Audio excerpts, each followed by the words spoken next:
Hi friends, வாங்க காரா மீன் தேங்காய் பால் குழம்பு எப்படி செய்யலான்னு பார்க்கலாம். அதுக்கு தேவையான மசாலா இப்போ அரைச்சிக்கிடுவோம்.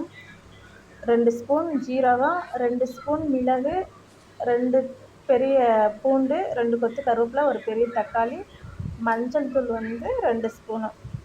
இதெல்லாம் ரசத்துக்கு அரைக்கிற மாதிரி நம்ம அரைச்சி மிக்சியில் எடுத்துக்கலாம். புளி ஒரு லெமன் சைஸ் அளவுக்கு, தேங்காயில் ஒரு தேங்காயில் பாதி தேங்காய், ஃபஸ்ட்டு பால் செகண்ட் பால்னு எடுத்து வச்சுக்கோங்க. ஒரு பாத்திரத்தை எடுத்து வைங்க. 2 ஸ்பூன் நல்லெண்ணெய் ஊற்றிக்கோங்க. எந்த எண்ணெய் வேணாலும் ஊற்றிக்கலாம். அப்புறம் கடுகு உளுந்து போடுங்க, 1 ஸ்பூன் அளவுக்கு. அப்புறம் சின்ன வெங்காயம் ஒரு 10 வெங்காயம் நல்லா சின்னதாக கட் பண்ணி அதை நல்லா வதக்குங்க.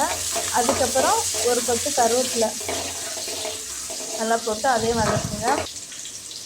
2 பச்சை மிளகாய்,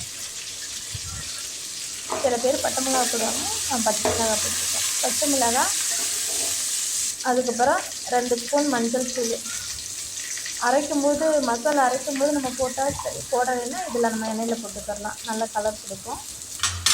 அதுக்கப்புறம் நம்ம அரைச்சி வச்சுருக்கிற மசாலாவை எடுத்து போட்டு நல்லா பச்சை வாசனை போகிற அளவுக்கு நல்லா வதக்கிக்கோங்க. அதுக்கப்புறம் 2வது உள்ள தேங்காய் பால் எடுத்து ஊற்றிடுங்க. ஊற்றி அதுவும் புளி கரைசலையும் ஊற்றி கொஞ்சமாக நல்லா கொதிக்க விடும்போது மீனை போடணும். இதோட மூடி வச்சுருங்க. கொதிக்க மீன் எடுத்து போட்டு அதுக்கப்புறம் கொஞ்சமாக மீனை போட்டுட்டு கொஞ்சம் உப்பு போட்டுங்க. அப்புறம் மீன்